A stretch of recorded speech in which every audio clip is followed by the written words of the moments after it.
నిర్మల్ జిల్లా బైంసా పట్టణంలో ప్రారంభమైన గణేష్ శోభయాత్రలో అపశృతి చోటు చేసుకుంది. గణేష్లను నిమజ్జనానికి తరలిస్తున్న సమయంలో విద్యుత్ అధికారుల నిర్లక్ష్యంతో విద్యుత్ తీగలు తగిలి యువకుడు శంకర్ మృతి చెందడంతో పట్టణంలో గణేష్ నిమజ్జన శోభయాత్ర నిలిచిపోయింది. సంఘటన జరిగిన గణేష్ వద్ద యూత్ సభ్యులు, హిందూ ఉత్సవ కమిటీ సభ్యులు ఆందోళన చేశారు. మృతుని కుటుంబానికి తగిన న్యాయం జరిగే వరకు ఇక్కడి నుంచి కదిలేది లేదంటూ రోడ్డు మీద కూర్చున్నారు. పోలీసులు వారికి నచ్చజెప్పినా వినకపోవడంతో జాయింట్ కలెక్టర్ రాకతో ఆందోళన సద్దుమణిగింది. జేసీ భాస్కర్ రాజు మాట్లాడుతూ మృతుని కుటుంబానికి తగిన న్యాయం చేస్తామని, ప్రభుత్వం తరపున 5 లక్షల రూపాయలు, కుటుంబంలో ఒకరికి తాత్కాలిక ఉద్యోగం ఇస్తామని, అదే కాకుండా విద్యుత్ అధికారులపై తగిన చర్యలు తీసుకుంటామని హామీ ఇవ్వడంతో మళ్లీ గణేష్ నిమజ్జనాన్ని ప్రారంభించారు.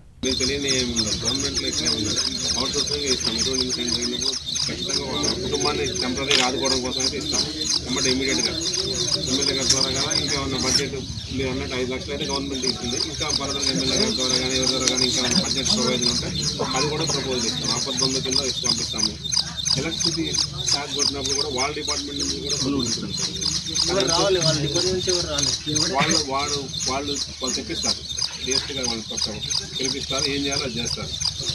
ఇది మేమంతా మనము 10 రోజులు బట్టి